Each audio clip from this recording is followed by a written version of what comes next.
তো দেখো কচু আজকের চিংড়ি মাছ দিয়ে কচু করব, রেসিপি রাখবো। তো দেখো এই যে বাগান, আর এই যে ধরে গেছে একদম হু করে, উনুনটা ধরিয়ে নিয়েছি। এবারে বসিয়ে দেব, কড়া বসিয়ে দিলাম, কড়াতে অল্প জল দিয়ে দিলাম। আর এখানে নিয়ে নিয়েছি এই দেখো, এখানে এক বালতি মানে কচু, আমার বাগানের কচু, জানো তো। দেখো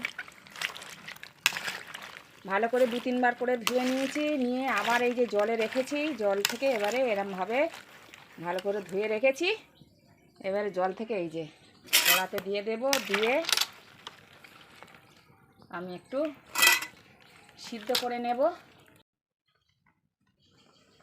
তো দেখো এই বাগানটায় আমি রান্নাঘর করব, এই বাগানটায় আর পুকুর আছে, দারুণ হবে। কিন্তু এখন কাঠ ফাট এগুলো রাখা হয়েছে, করতে পারছি না। আর এদিকে দেখো সিদ্ধ হয়ে গেছে আমার কচুটা, এবার আমি তুলে নেব।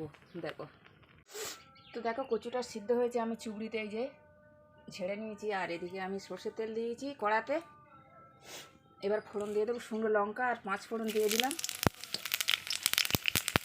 দুটো তেজপাতা দিয়ে দিলাম। এবারে দিয়ে দেবো পেঁয়াজ,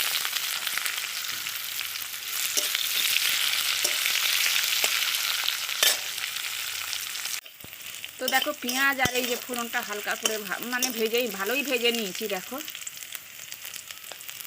এবারে দিয়ে দেবো লবণ পরিমাণ মতন।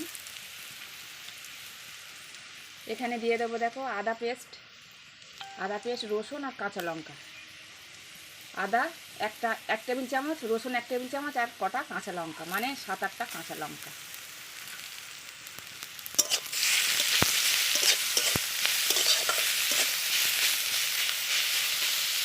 একটু কষিয়ে নেব।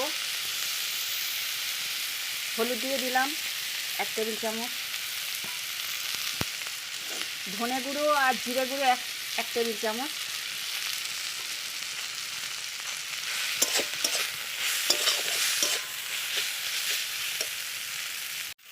তো দেখো মশলা থেকে তেল ছেড়ে দিয়েছে। এবার আমি দিয়ে দেবো চিংড়ি মাছ।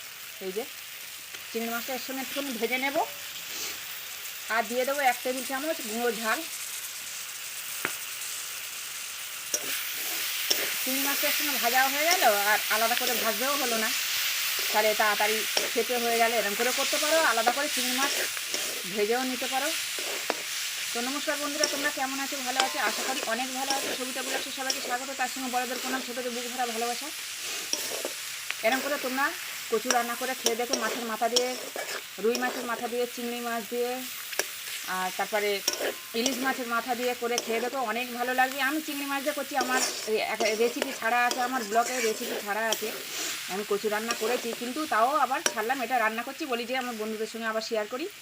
তো ভালো লাগলে লাইক কমেন্ট শেয়ার করো, সাবস্ক্রাইব করো, পাশে থাকা বেল আইকনটা প্রেস করে দিও। আমি যা যা রান্না ছাড়বো নোটিফিকেশন সব তোমাদের কাছে চলে যাবে।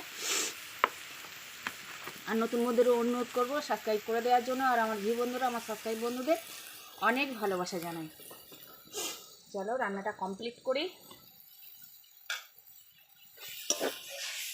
দেখো চিংড়ি মাছটা এর সঙ্গে ভাজাও হয়ে গেল, মশলাটাও কষা হয়ে গেল।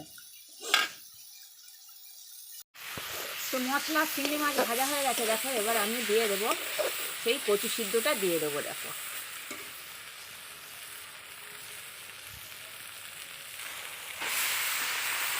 কত সুন্দর লাগছে। দেখো কচুটা একদম টাটকা কচু, তো তুলেই একদম তোলাটা দেখানো হয়নি তোমাদেরকে। দারুণ খেতে হবে আজকে। ও এটা দিয়েই ভাত খাওয়া হয়ে যাবে দুপুরবেলা। আর যেরকম করে রান্না করছি আমি মশলা ফসলা দিয়ে, তো আর কি লাগবে বলো। কচু এরকম একটু মশলা টশলা দিয়েই রান্না করতে হয়। তো দেখো এরকম কষা কষা একদম মানে করে নিতে হবে, রস শুকনো করে নিতে হবে। আর এই যে জ্বলছে দেখো, আর এখানটা একটা মাটির একটা দিয়েছি, হাতে আগুন লাগবে বলে একটু সাপোর্ট দিয়েছি। এরকম কষা কষা কষা কষা করে নিতে হবে। এবার আমি একটু দিয়ে দেবো মিষ্টি, চিনি দিয়ে দিলাম।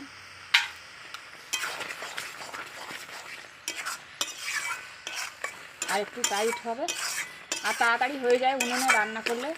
দেখো এরকম। আর এদিকে একটু দেখে দিই আমার বাগানটা। দেখো এই যে বাগান, এখানে আমি একটা রান্নাঘর করব এদিকে। আর সেই যে সেই কচু গাছ দেখছো, ওই ওখান থেকে কচু তুলেছি। আর সেই যে পুকুর আছে, পুকুরটা দেখাতে পাচ্ছি না, ওই যে জল, ওই যে পুকুর, আর এই বাগান আমার দেখো সুন্দর বাগান। এই যে হয়েছে কুমড়ো হয়েছে 3টে, লাউ হয়েছে, চিচিঙ্গা হচ্ছে, চিচিঙ্গা গাছ। তো বন্ধুরা কচুর তরকারি আমার কমপ্লিট, দেখো এই যে হয়ে গেছে, এরকম একটু টাইট হবে। এবার আমি উনুন একটা কাট দিয়েছি, এটা টেনে নেব, হয়ে গেছে আর দরকার নেই।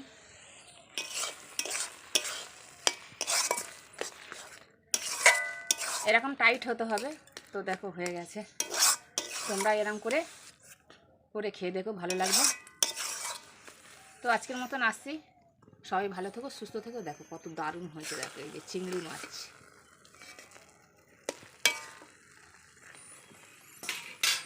আজকের মতন আসছি, টাটা, চলো।